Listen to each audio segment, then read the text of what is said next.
I'm going to talk to you right now about Chapter 13 of our curriculum.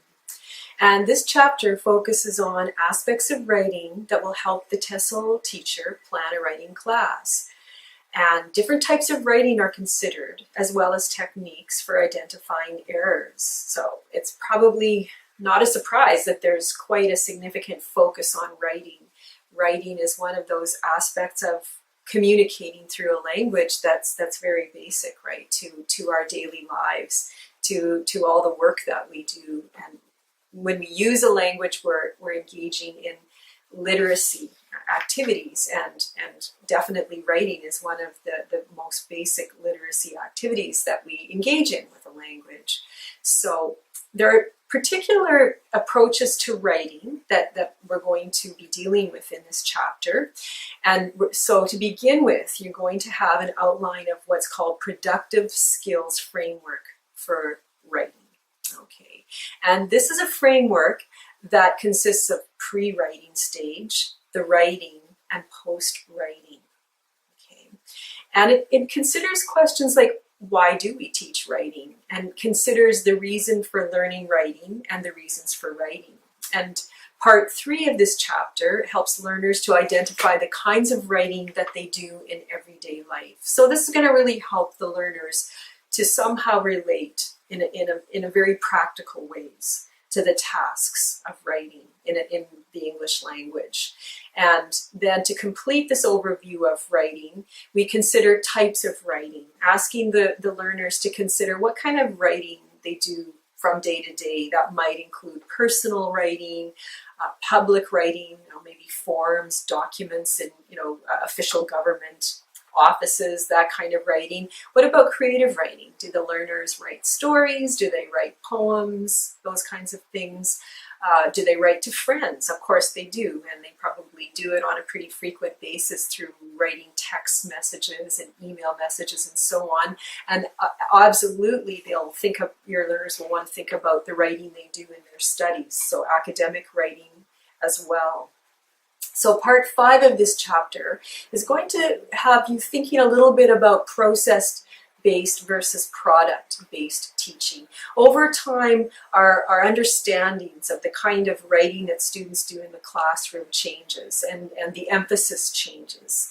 And that's very interesting to educators, of course, to consider why we think more about the different stages of writing now, and writing as a process instead of just thinking about the assignments or the products that are produced in the end. So process-based writing has definitely come to dominate teaching writing in the 21st century classrooms.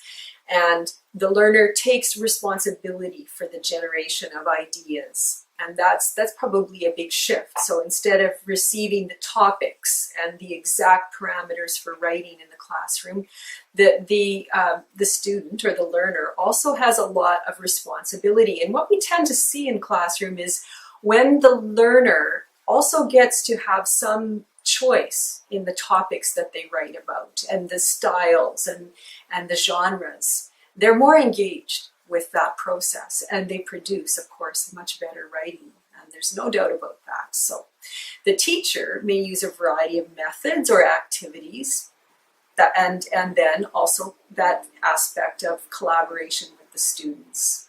And so part 6 of this chapter provides a more in-depth discussion of the process approach to writing, getting ideas, brainstorming, and so on. So the last part of this chapter offers you some practical resources that you're going to find really helpful when you correct your students' written work. And specifically, the chapter ends with 2 charts. The first chart you can give to your students so that they will understand the correction symbols that you use when correcting their written work. And the other part is a more complex chart that goes into more detail about correction symbols, errors, and examples of those errors.